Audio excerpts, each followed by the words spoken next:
जी नमस्कार। तो संविधान के महत्वपूर्ण प्रश्न के अंतर्गत जो बिहार दरोगा मुख्य परीक्षा और बीपीएससी से संबंधित एरिया है उसके कुछ ऑब्जेक्टिव्स को मैं करवा रहा हूं। हमारे सामने बहुत से छात्र बैठे हैं, तो एक पंथ दो कार्य हो रहा है, यानी कि ये रिकॉर्डिंग भी मैं कर रहा हूं, इसलिए मेरे हाथ में क्वेश्चन पेपर है और उसे मैं देख देख कर कुछ पूछूंगा, इन लोगों को रिकॉल कराऊंगा और वीडियो भी बना रहा हूं जिससे आपको थोड़ा सा फायदा हो जाए। कोई कैमरा नहीं, मोबाइल से बन रहा है, इसलिए कुछ न कुछ इसमें त्रुटि होगी। उस त्रुटि पर ध्यान नहीं देना है। अपने वीडियो के क्वालिटी से ज्यादा बेटर है नॉलेज को प्राप्त करके जॉब में जाना। क्वालिटी पर ध्यान मत दीजिए, क्योंकि क्वालिटी वाले वीडियो की क्वालिटी पर जब ध्यान देंगे तो नॉलेज की क्वालिटी गड़बड़ाएगी। इसलिए हम नॉलेज की क्वालिटी पर ध्यान देते हैं, वीडियो की क्वालिटी पर ध्यान नहीं देते हैं। इसलिए क्षमा करें प्लीज आप लोग, क्योंकि आप सफल हो जाइए, यही मेरी गुणवत्ता है। मैं तो आपके सफल से सफल ही होता हूँ। जब जब एक एक ज्वाइनिंग आती है ना, लगता है मैं एक एक नौकरी पा रहा हूँ। तो इस तरीके से हर नौकरी आपकी मेरी एक नौकरी है। मेरा वीडियो चले या न चले, आप जॉब में जरूर जाए। तो चलिए शुरू हो रहा है इसका। अब देखिए, भारतीय संविधान में, मूल संविधान में कुल अनुसूचियों की संख्या कितनी थी? 8। वर्तमान में अनुसूची कितनी है? 12। नवी अनुसूची कब जोड़ी गई? 1985 में। नवी अनुसूची कब जोड़ी गई? सॉरी गलत, 1951 में। 1951 में नवी अनुसूची कब जोड़ी गई? 1951 में, पहले संविधान संशोधन द्वारा। 10वीं अनुसूची 1985 में। 10वीं अनुसूची 1985 में जोड़ा गया था 52वां संविधान संशोधन द्वारा। और 11वीं अनुसूची 1992 में जोड़ा गया था 73वें संविधान संशोधन द्वारा। और 12वीं अनुसूची 1992 में ही जोड़ा गया था 74वें संविधान संशोधन द्वारा। तो कुल 12 अनुसूचियां। अब एक एक अनुसूची करके थोड़ी सी जानकारी हम चाहेंगे आपको शेयर करें। तो पहली अनुसूची में है कि भारत अर्थात इंडिया राज्य एवं संघ शासित राज्यों का एक परिसंघ होगा। यानी भारत अर्थात इंडिया राज्य एवं संघ शासित राज्यों का एक परिसंघ होगा। ठीक है। दूसरी अनुसूची जो कहती है कि राष्ट्रपति सहित उच्च पदस्थ अधिकारियों के वेतन एवं भत्ते। लेकिन इसमें सुनेंगे राष्ट्रपति का वेतन कितना है? 5 लाख रुपया। उपराष्ट्रपति का वेतन 4 लाख। लोकसभा अध्यक्ष का वेतन 4 लाख। लोकसभा अध्यक्ष का वेतन 4 लाख। यानी उपराष्ट्रपति और भारत के स्पीकर दोनों का मासिक वेतन कितना है? बताइए। यहाँ ग्रेजुएशन और एमएससी करके 4000 वेतन पर भी नौकरी दवाखाना पर नहीं मिल रहा है। आई बैठल उतना बढ़िया बढ़िया पद पर 4-4 लाख लोग खा रहा है। क्या कहा जाए, भारत है, समझ सकते हैं। राज्यपाल का वेतन 3.5 लाख। राज्यपाल का, मुख्य न्यायाधीश का 2,80,000। मुख्य न्यायाधीश सर्वोच्च न्यायालय के 2,80,000। मुख्य न्यायाधीश सर्वोच्च न्यायालय का 2,80,000। अन्य न्यायाधीश सर्वोच्च न्यायालय का 2.5 लाख, यानी 2,50,000। अन्य न्यायाधीश 2.5 लाख। और उच्च न्यायालय के मुख्य न्यायाधीश 2.5 लाख। उच्च न्यायालय के मुख्य न्यायाधीश 2.5 लाख। और उच्च न्यायालय के अन्य न्यायाधीश 2.25 लाख। 2.25 कंठस्थ कर गए हैं, बहुत बढ़िया। आगे तीसरी अनुसूची में दिया गया है शपथ। तीसरी में क्या दिया गया है? राष्ट्रपति, उपराष्ट्रपति, मंत्री, राज्य मंत्री, विधायक, सांसद कैसे लेंगे शपथ, ये सारी चीज दिया गया है। चौथी अनुसूची में राज्यसभा के सीटों का आवंटन। चौथी अनुसूची में राज्यसभा के सीटों का आवंटन। 5वीं अनुसूची में शेड्यूल से अनुसूचित क्षेत्र, अनुसूचित जनजातियों के प्रशासन से संबंधित उपबंध किया गया है। 6ठी में स्वीकार्य राज्य। 6ठी में असम, मेघालय, मिजोरम, त्रिपुरा। याद रखिएगा, असम, मेघालय, मिजोरम, त्रिपुरा, इन 4 राज्यों के शेड्यूल ट्राइब के लिए विशेष उपबंध और वहां जनजातीय परिषद का गठन किया जाएगा। एकदम ध्यान रखना है। 7वीं अनुसूची में संघ सूची, राज्य सूची, समवर्ती सूची। मूल संविधान में संघ सूची कितना था? 97। मूल संविधान में संघ सूची के अंतर्गत विषय कितने थे? 97। वर्तमान में कितने हो गए हैं? ना 101। वर्तमान में संघ सूची के अंतर्गत कितने विषय हैं? 101। हाँ, राज्य सूची के अंतर्गत विषय कितने थे? 66। राज्य सूची के अंतर्गत कितने विषय थे? 66। वर्तमान में कितने हैं? 61। वर्तमान में कितने हैं? हाँ, और समवर्ती सूची के अंतर्गत मूल संविधान में विषय कितने थे? 47। वर्तमान में कितने हैं? 52। वर्तमान में है 52। तो एकदम ध्यान रखना है आप लोगों को इन चीज से। समवर्ती सूची में क्या क्या आ गया है जो एग्जाम में आ सकता है? शिक्षा। समवर्ती सूची में शिक्षा, वन, परिवार नियोजन, ये सब समवर्ती सूची में नए ढंग से आ गए हैं। अतिरिक्त शक्तियां किसके पास है? संघ सूची के पास, यानी केंद्र के पास। अतिरिक्त शक्तियां या अवशिष्ट शक्तियां किसके पास है? केंद्र के पास है। जी जी। आगे आपको बता दें कि 8वीं अनुसूची में कितनी भाषाएं हैं? 22। कितनी भाषाएं हैं? जी जी। और बाद में जोड़ी गई मैथिली, संथाली, डोगरी, बोडो। मैथिली, संथाली, डोगरी, बोडो। मैथिली, संथाली, डोगरी, बोडो। मैथिली, संथाली, डोगरी, बोडो। ये एक ध्यान रखना है। यानी ये 2003 में जोड़ा गया था। जो 4 भाषा जोड़े गए थे, कब जोड़े गए थे? 2003 में। किस संशोधन द्वारा जोड़ा गया था? 92 अमेंडमेंट इन 2003 में जो है जोड़े गए 4 लैंग्वेज। और 18 से बढ़कर लैंग्वेज कितने हो गए? 22 हो गए। नवी अनुसूची में क्या है?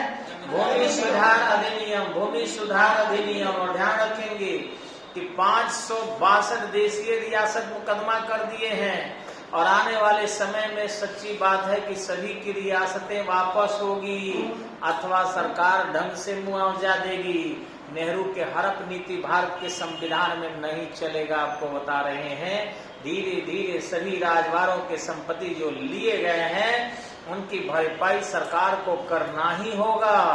ऐसे नहीं चलेगा कि किसी के संपत्ति एकदम लुटेरे की तरह आप ले लिए आजादी के नाम पर, क्योंकि किसी ने बलिदान देकर इस राजवाड़े को उत्पन्न किया था, बढ़ाया था। अतः संविधान के नाम पर आप हड़प नहीं सकते हैं और हड़पेंगे तो जो भी निर्धारित मुआवजा है आपको देना ही होगा। बात हो चुके हैं और डिसीजन उनके फेवर में आने जा रहा है। आगे आपको बता दें 10वीं अनुसूची दल बदल अधिनियम है। ग्राम पंचायत 29 विषय है, 29 सब्जेक्ट इन रूरल पंचायत या ग्राम पंचायत। और 12वीं अनुसूची नगर पंचायत है। कितने विषय उसमें है? 18। और 13वीं अनुसूची है ही नहीं। चलिए समझदार है। कुछ लोग 13वीं अनुच्छेद को 13वीं अनुसूची बोल देता है। अनुच्छेद अलग होता है और अनुसूचियां अलग होती हैं। तो राष्ट्रीय ध्वज के बारे में तीव्र गति से ध्यान रखेंगे। राष्ट्र ध्वज कितने रंग का होता है? मूलतः 3 रंग का। मूलतः ऐसे उसमें 4 रंग होते हैं। नीले कलर का उसमें ऑलरेडी क्या होता है? चक्र बना होता है। नेक्स्ट, ये राष्ट्रीय जो तिरंगा है कब झंडा समिति को मिला? 22 जुलाई 47 को। 22 जुलाई 47 को मिला था। आगे तिरंगे के डिजाइन जो है कौन किया था?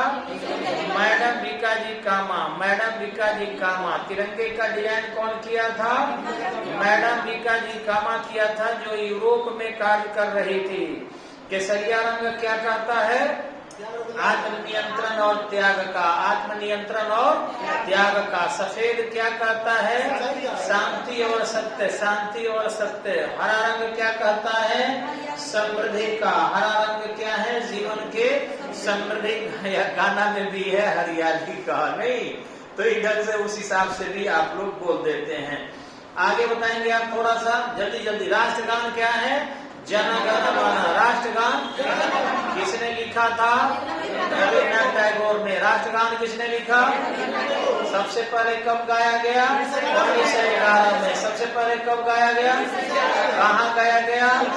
कलकत्ता में। कहाँ गया गया? कलकत्ता अधिवेशन में। राष्ट्रगीत किसने लिखा? बंकिम चंद्र चटर्जी ने। राष्ट्रगीत किसने लिखा?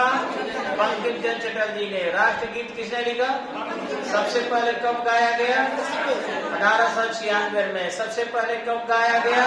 1896 में। राष्ट्र चिन्ह क्या है? अशोक स्तंभ। राष्ट्र चिन्ह अशोक स्तंभ। राष्ट्र चिन्ह अशोक स्तंभ। राष्ट्र चिन्ह। राष्ट्रीय वाक्य सत्य में जयते। राष्ट्रीय वाक्य सत्य में जयते। राष्ट्रीय वाक्य सत्य में जयते। राष्ट्रीय वाक्य कहाँ से लिया गया? मुंडकोपनिषद से, मांडुक्य उपनिषद नहीं, मुंडकोपनिषद, मुंडक जोड़ उपनिषद, मुंडकोपनिषद। कई कई जगह मांडुक्य उपनिषद लिख देता है, गलत होगा, मुंडकोपनिषद, ध्यान रखना है, गलत न करें। राष्ट्रीय पंचांग शक संवत, राष्ट्रीय पंचांग शक संवत, राष्ट्रीय पंचांग, राष्ट्रीय फूल कमल, राष्ट्रीय फूल कमल, राष्ट्रीय फूल, राष्ट्रीय पुष्प बाघ, राष्ट्रीय पुष्प, राष्ट्रीय सॉरी पशु, हाँ राष्ट्रीय पशु बाघ यानी पेंथरा टाइग्रिस, पेंथरा टाइग्रिस, पेंथरा साइंटिफिक नेम है जी जी। और ये बताएंगे राष्ट्रीय पशु के, बाघ के पहले कौन सा पशु था? शेर या सिंह। बाघ के पहले क्या था? शेर था जी जी। 1967 तक ये रहा, उसके बाद इसमें संशोधन करके तब जाके इसे बाघ बना दिया गया, पेंथरा टाइग्रिस बना दिया। राष्ट्रीय पक्षी मोर, नर मोर, ध्यान रखिएगा, पावो क्रिस्टेटस, पावो क्रिस्टेटस, पावो क्रिस्टेटस नर मोर, नर मोर। आगे राष्ट्रीय फल आम, राष्ट्रीय फल जी जी। आगे है राष्ट्रीय वृक्ष बरगद, राष्ट्रीय वृक्ष बरगद, राष्ट्रीय वृक्ष बरगद। राष्ट्रीय जीव जल जीव डॉल्फिन, राष्ट्रीय जल जीव डॉल्फिन, डॉल्फिन। ये 2009 में घोषित किया गया था, गंगवस्टिक डॉल्फिन, गंगवस्टिक, जिसको बिहार में सोस कहते हैं। बिहार में क्या कहते हैं? सोस कहा जाता है जी जी। राष्ट्रीय खेल हॉकी, राष्ट्रीय खेल हॉकी। राष्ट्रीय नदी गंगा, राष्ट्रीय नदी गंगा। 2008 में, 2000 याद रखने का तरीका है कि गंगा छोटा लेटर है तो पहले यानी 8 में, और डॉल्फिन, डॉल्फिन तनी बड़ है तो ये हो जाएगा 9 में, ध्यान रखिएगा। और जब फिर छोटा आ जाएगा बड़ा आकार का हाथी तो हो जाएगा 10 में, हाथी आ जाएगा तो 10 में, ध्यान रखिएगा आकार से, तो 10 में एकदम रखिएगा तो ज्यादा आपको याद रहेगा। हाथी 10, गंगा 8, डॉल्फिन 9, डॉल्फिन जी जी। राजकाज की भाषा देवनागरी, राज की भाषा। राष्ट्रीय राजधानी क्षेत्र कहाँ है? दिल्ली, राष्ट्रीय राजधानी दिल्ली। और राष्ट्रीय राजधानी क्षेत्र दिल्ली की राजधानी कोई नहीं ना, राष्ट्रीय राजधानी में कितना राज्य के हिस्सा है, दिल्ली की राजधानी में दिल्ली कर देंगे। राष्ट्रीय नेशनल जो आपके कैपिटल रीजन है एनसीआर, इसका कोई राजधानी, जैसे भारतीय उपमहाद्वीप की कोई राजधानी नहीं है, इसलिए राष्ट्रीय राजधानी क्षेत्र दिल्ली का कोई राजधानी नहीं होता। वेस्ट इंडीज द्वीपों का समूह है, उसका भी कोई राजधानी नहीं होता। आगे आपको बता दें, झंडा फहराने की अनुमति किस अनुच्छेद के अंतर्गत है? हाँ, अनुच्छेद 19 क्लॉज 1 क के तहत, अनुच्छेद 19 क्लॉज 1 क के तहत झंडा फहराने की अनुमति है। और 2004 में इसको जिंदल ने मुकदमा दिया था, तब किया था, तब जाके अनुमति मिली थी। 1971 के अधिनियम के अंतर्गत राष्ट्रीय झंडा को, तिरंगा को आपको अच्छे ढंग से दफन करना है, जो कोई देखे नहीं, इसको न जलाना है, न फाड़ना है, न इससे कोई चीज पोछना है। आगे है राष्ट्रीय चिन्ह क्या है? सारनाथ का अशोक स्तंभ। राष्ट्रीय चिन्ह क्या है? सारनाथ का अशोक स्तंभ, जो क्या है आपका, उसमें 3 शेर दिखाई पड़ रहे हैं, चौथा पीठ टिकाए बैठा है, ऐसे उसमें कुल शेरों की संख्या कितनी है? ना 5 है। वो नीचवा चक्री भी कर रहा है, घूम रहा है, तो ऊपर 3 को दिखाई पड़ता है, एक पीछे 4, नीचे जो चारों तरफ जानवर उसके घूम रहे होते हैं, उसमें है आपका एक हाथी, एक दौड़ता घोड़ा, एक सांड और एक सिंह। ये 4 जीव चारों तरफ घूम रहे हैं नीचावा, तो टोटल शेरों की संख्या उसमें 5 हो जाती है। ऑप्शन के हिसाब से बनाइएगा। आगे है कि धर्म चक्र उत्कीर्णित है, उसके धर्म चक्र में कुल तिल्लियों की संख्या कितनी है? ना 32। अशोक स्तंभ में जो तिल्लियों की संख्या है वो 32 है, और झंडा में जो तिल्ली है वो 24 है। यही तो ध्यान रखना है। अशोक स्तंभ में जो तिल्ली बना हुआ है चक्र, उसमें 32 है, और तिरंगा में जो तिल्ली बना हुआ है नीले कलर का वो है 24। आपका ध्यान रखना है। राष्ट्रगान 27 दिसंबर 1911 को गाया गया था। राष्ट्रगान कब गाया गया था? 27 दिसंबर 1911 को गाया गया था। गाने में 52 से 55 सेकेंड लगते हैं, 52 से 55 सेकेंड। और सूक्ष्म में गाने पर कितना लगता है? 20 सेकेंड। 20 सेकेंड ध्यान रखिएगा। राष्ट्रगान सबसे पहले किसमें छपा था? तत्वबोधनी नामक पत्रिका में। राष्ट्रगान सबसे पहले किसमें छपा? तत्वबोधनी नामक पत्रिका में 1912 में। और इसे 1919 में अंग्रेजी में ट्रांसलेट किया गया, the morning song of India. किसने ट्रांसलेट किया? रविन्द्रनाथ टैगोर ने। The morning song of India, Rabindranath Tagore. संविधान सभा द्वारा जो है इसे कब स्वीकार कर लिया गया? 24 जनवरी 1950 को। राष्ट्रीय गीत जो है कब लिखा गया? 1874 में। राष्ट्रीय गीत कब लिखा गया? 1874 में। कब गाया गया? 1896 में। कब गाया गया? 1896 में। आगे नेशनल सॉन्ग में जो है कुल कितने पद थे? 5। उसमें किस पद को स्वीकार किया गया? पहला, वंदे मातरम। किस पद को स्वीकार किया गया? जी, पहले पद को स्वीकार किया गया। इसे गाने में कितना समय लगता है? 65 सेकेंड। 65 सेकेंड। गाने में कितना समय लगता है? 65 सेकेंड का समय लगता है। आकाशवाणी एवं दूरदर्शन का धोन क्या है? वंदे मातरम। आकाशवाणी और दूरदर्शन का धोन क्या है? वंदे मातरम। राष्ट्रीय पंचांग कब अपनाया गया था? 22 मार्च को। 22 मार्च को। तिथि क्या था? 1957। याद रखिएगा, 55 22 में बिंदु होता है लास्ट में। तो इधर से 22 मार्च 1957 को राष्ट्रीय पंचांग शक संवत को अपनाया गया था। किसको अपनाया गया था? शक संवत को। इसमें 78 एडी में कनिष्क ने अपनी ताजपोशी कराई थी। 78 एडी में ईस्वी सन शुरू हो गया। तो विक्रम संवत जो है आपका थोड़ा पहले का है, ये लगभग 58 का है। 58 वर्ष पहले का है। तो अभी वर्तमान में विक्रमी संवत 2079 चल रहा है। वर्तमान में विक्रमी संवत 2079 चल रहा है और शक संवत में घटा लेंगे, इसको ध्यान रखेंगे।